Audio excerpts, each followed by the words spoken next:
Hey and welcome to Neverwinter with Aragon. With Module 27, we'll be getting 2 new artifact sets, and we need to see if they're going to replace anything we currently have. We're getting the artifact, the Astral Tendril, along with the portable spelljammer detector. These come with, of course, their artifact set pieces, so you'll have a neck and a waist, and using all 3 will give you that particular bonus. With regards to the Astral Tendril artifact, the bonus seems a little odd. We have the whole set here, and basically what it says it's going to do is when you drop below 75% of your hit points, you deal some damage to all nearby enemies.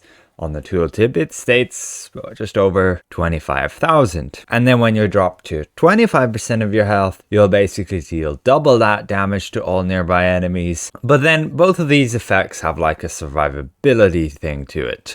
So the first one at 75% health will give you a shield equal to like 100,000 hit points. And then the secondary effect when you get to 25% health should do a burst of heal to you and all nearby allies of like 120,000. All of this just does not look great. Even if the values are a bit higher than what it says, I still wouldn't take it over other alternatives. The only real reason to take this set is the high item level. 2,250, and you just take it because you're still gearing up your character. You'll get this set through the new campaign, the Light of Xaraxis. You'll get the artifact here, then you can get pieces to upgrade the artifact, and then through the campaign store you can buy these neck and waist pieces, and there's like 2 different types of necks and waists, and you'll choose the ones based on the more favorable ability scores. So one has intelligence for magical dealers and the other has dexterity for, I guess, everybody else. Then you have the waist pieces with constitution and charisma for everybody else, and then intelligence and wisdom for, I guess, magical damage dealers and healers. Now there is a bug right now with the neck piece. It's just giving a ton of forte, far more than it should. 16,000.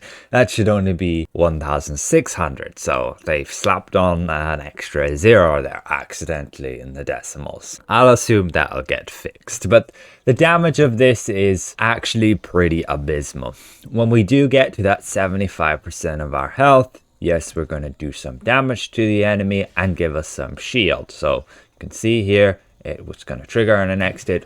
We gain the shield, which is pretty small and probably doesn't stack with other shields. And when we get down to 25% of our health, which won't happen awful lot, guys, you'll usually be dead at that point. You'll gain an extra heal and you'll do some extra damage to your enemy. So I believe we should obtain that here. Yeah. You can see it was very minuscule. We didn't even notice it. Okay, we noticed it just one time there. Basically, we tanked an extra hit. So the Astral release, so this is when you're at 75% of your hit points, is only dealing like 10,000 base damage, which gets mitigated by the enemy's defenses, and you get down to just 7,500 damage on that hit. That's abysmally low. Does not seem it can critically hit, does not seem it can benefit from combat advantage. It's all that bad stuff going for it. Then the Astral Explosion, which is double that base damage, 20,000, is only dealing like 13,000 damage. Again, that's abysmally low.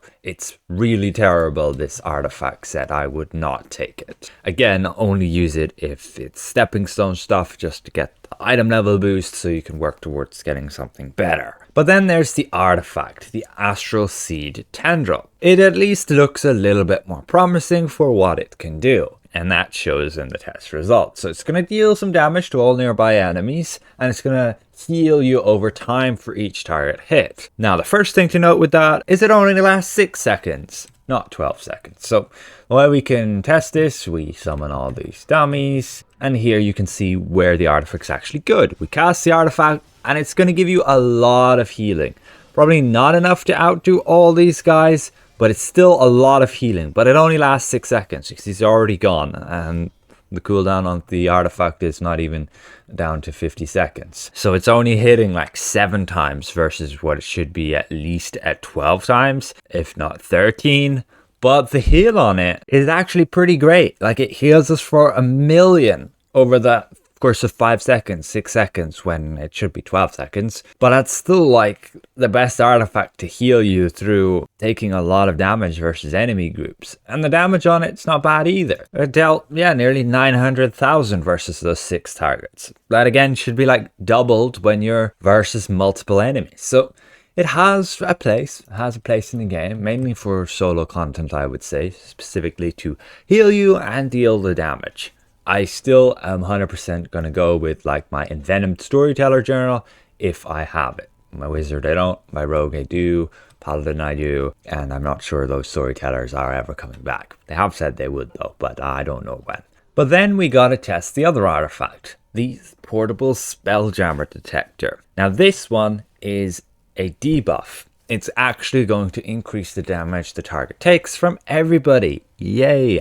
So you can use this in artifact calls. And it's not just going to have the measly 7.5% like we've seen with the recent artifacts, which made them kind of suck compared to alternatives. It actually has the 10%. And this can be increased while you're within wild space. So I assume that'll be within the new trial as well by an additional 2%. So it's going to be a 12% debuff in the new trial. Everywhere outside of that, it's just 10%. But there's a very interesting effect on it, which says does not stack with other revelation effects. This means very likely it won't stack with the Lantern or Revelation, and I've actually tested that.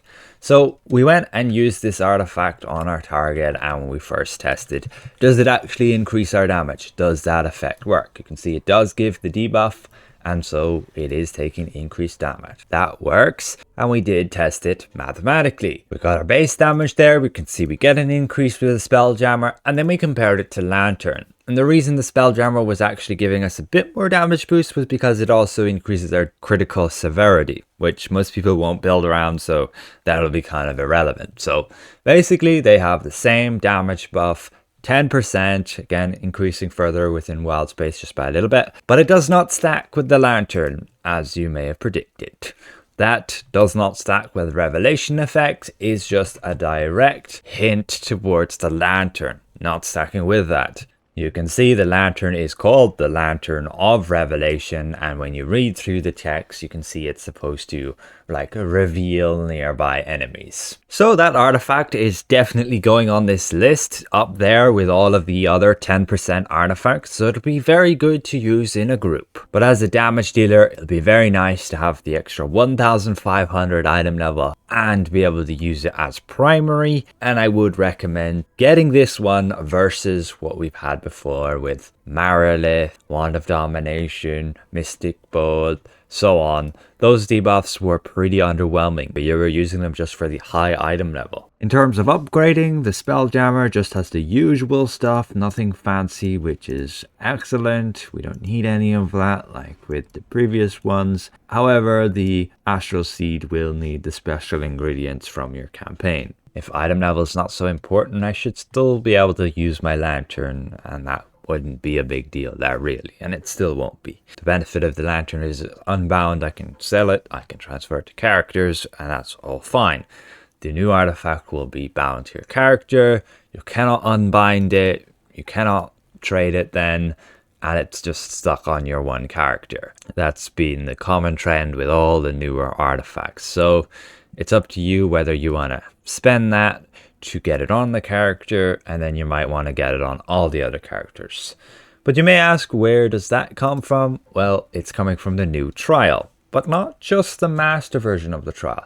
It's becoming from the advanced version as well. You can see that right there with master it also dropping. Now what's very interesting, and I cannot test, is the artifact set that's coming with that artifact. It's got like 4 pieces as well. Again, you'll be able to choose what ability scores you want. So one of them's got the 6 wisdom and the other 6 con. So I guess you'll be taking the con if you're a damage dealer. Then you have 3 dexterity, 3 charisma, 3 strength, 3 charisma. So you'll be taking the strength if you're a physical damage dealer, or just the 3 dex, 3 charisma if you're magical damage dealer. Pretty terrible ability scores, but the bonus is pretty good. and it makes it pretty competitive with, let's say, the North Dark Masterwork artifact sets. Let's say you didn't have a ton of Astral Diamonds to shell out for the Scintillant set, for your mage, for your wizard, or your warlock. Well, good news, this one will definitely be a competitor. It's going to give you up to 7% combat advantage, 7% forte,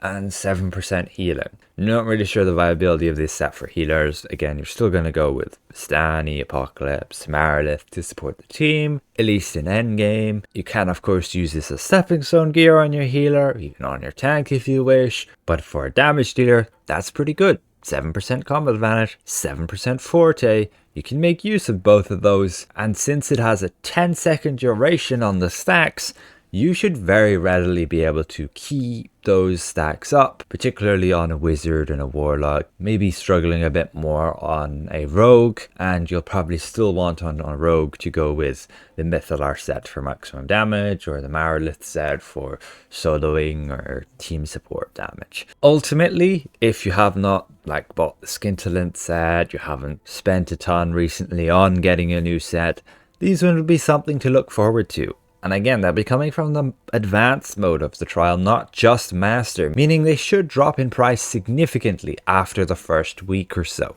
Don't go spending millions on it, hold out, and we shall see. Again, I'll test it out further once we actually obtain the set. Can you refresh the stacks? Do they just last 10 seconds individually? So on and so forth. So with that said, a special thank you to all these channel members for their added support, and we'll see you guys around. Goodbye for now.